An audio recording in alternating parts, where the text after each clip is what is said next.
القدرة على استكشاف حقيقة الناس والتوافق مع الظروف المحيطة بنا وبالعالم من حولنا هي قدرة فطرية، إلى إنها بتختلف في طبيعتها من شخص لآخر، وهي دي الطبيعة البشرية. هتلاقي إن البعض يرغب في قراية الآخرين من خلال النظر في أعينهم وجها لوجه، في حين إن البعض الآخر بيفضل قرايتهم بطريقة مختلفة.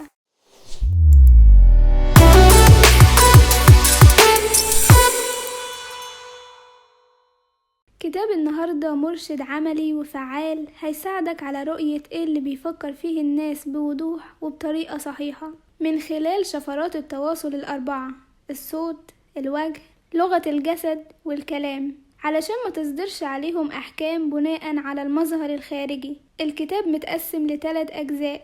الجزء الأول بيتكلم عن فن وعلم قراية الناس وأنواع طرق التواصل بين الأشخاص بصفة عامة. الجزء الثاني بيشرح ويفصل الشفرات الأربعة للتواصل. أما الجزء الثالث بيوضح كيفية استخدام الشفرات لتحديد نوع الشخصية. تعرف إن لغة الجسد ممكن تكون لغة الحوار الوحيدة للبشر، فهي الطريقة الوحيدة اللي بيتفاهم من خلالها شخصين مختلفين في اللغة، فبيبقى سهل على كل واحد منهم إنه يفهم الآخر بالإشارات وتعبير الوجه، وإنت بسهولة بتقدر تحدد الشخص اللي قدامك حزين أو سعيد، خايف أو غاضب.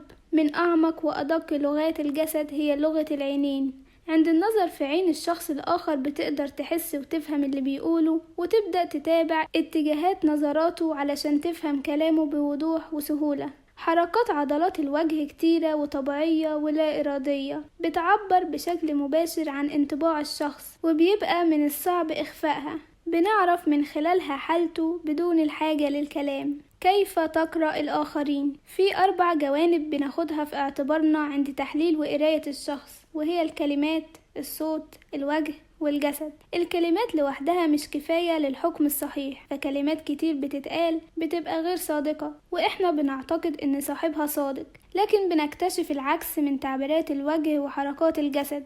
فالجسد والوجه مش بيكذبوا. بغض النظر عن الخلفية الثقافية واللغة والبلد، كلنا بنشترك في نفس تعبيرات الوجه لمختلف المشاعر والانفعالات. الشخص يقدر يقولك الكلام اللي عايز تسمعه بطريقة معبرة ودقيقة من خلال تعبيرات الوجه من غير ما يتكلم. وتعتبر العين من أكتر الأعضاء قدرة على التعبير عن اللي بيدور بداخل الشخص. لما حد بيتفاجئ مثلا بيبان جدا على عينيه، هتلاقيه بيفتح عينيه قوي وبيظهر بياض العين. وتعتبر الابتسامة من أقوى التعبيرات اللي بتصدر عن الإنسان. كمان الابتسامة مرض معدي، لما بتبتسم هتقلدك الناس اللي حواليك، وهتحس ان التوتر اللي كنت بتحس بيه تجاههم بيروح. فمراقبة تعبيرات الوجوه بتكشف ما وراء الأقنعة، وهتلاقي ان المرأة بتملك قدرة فطرية اكبر على التقاط الاشارات دي كلها. معدل الصوت او نبرته وارتفاعه وطبيعته او حدته بيبقوا مقياس دقيق بنحدد من خلاله الحالة المزاجية لأي شخص.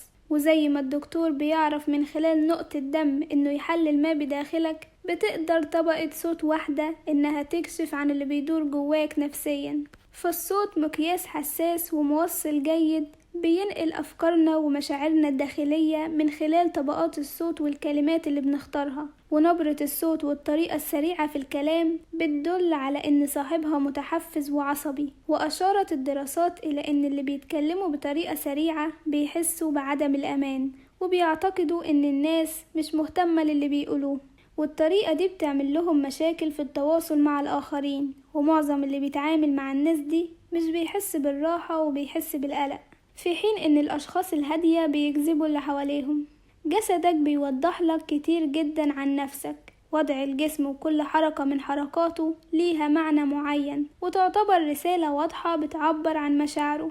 لو كنت بتحب شخص ما هتلاقي نفسك بتميل إليه، ولو كنت مهتم بيه بشكل كبير هيندفع الجزء العلوي من الجسم للأمام، على عكس الشخص اللي مش بتحبه أو بتحس بالملل منه هتميل للخلف مبتعدا عنه. في إحصائية بتقول إن 7% من المعلومات بناخدها عن طريق الحديث مع الطرف الآخر، و38% بناخدها عن طريق طبقات الصوت وسرعته، و55% بناخدها عن طريق حركات الجسد. فحركات الجسد بتفضح أي شعور بنحاول نخبيه.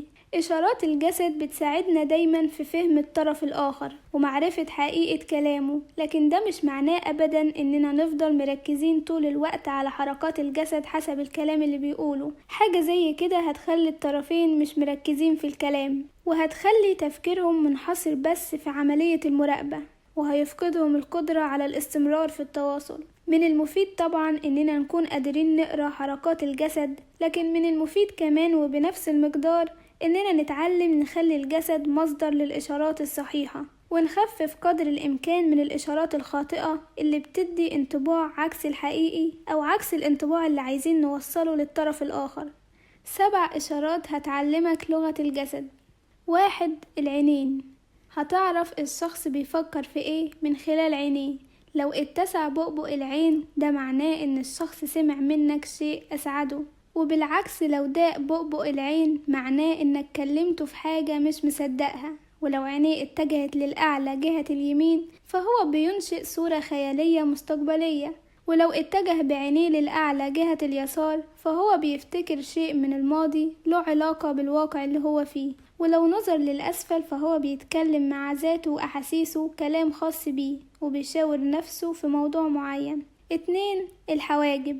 لو رفع حاجب واحد بيدل على إنك قلتله حاجة مش مصدقها أو شايفها مستحيلة، أما لو رفع الحاجبين فده بيدل على المفاجأة.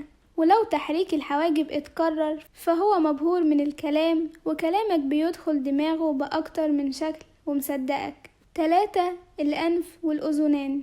لو لمس أنفه أو مرر إيده على الأذن وهو بيقولك إنه فاهم اللي انت عايزه فده معناه إنه محتار بخصوص كلامك، واحتمال كبير إنه مش فاهمك خالص ومش فاهم انت عايز منه ايه. ووضع اليد أسفل الأنف دليل على إنه بيخفي عنك حاجة وخايف يظهرها قدامك.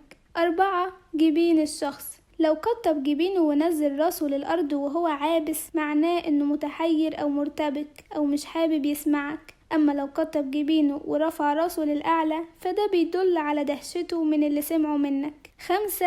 الأكتاف. لو الشخص هز كتفه معناه إنه مش مهتم للي بتقوله. 6.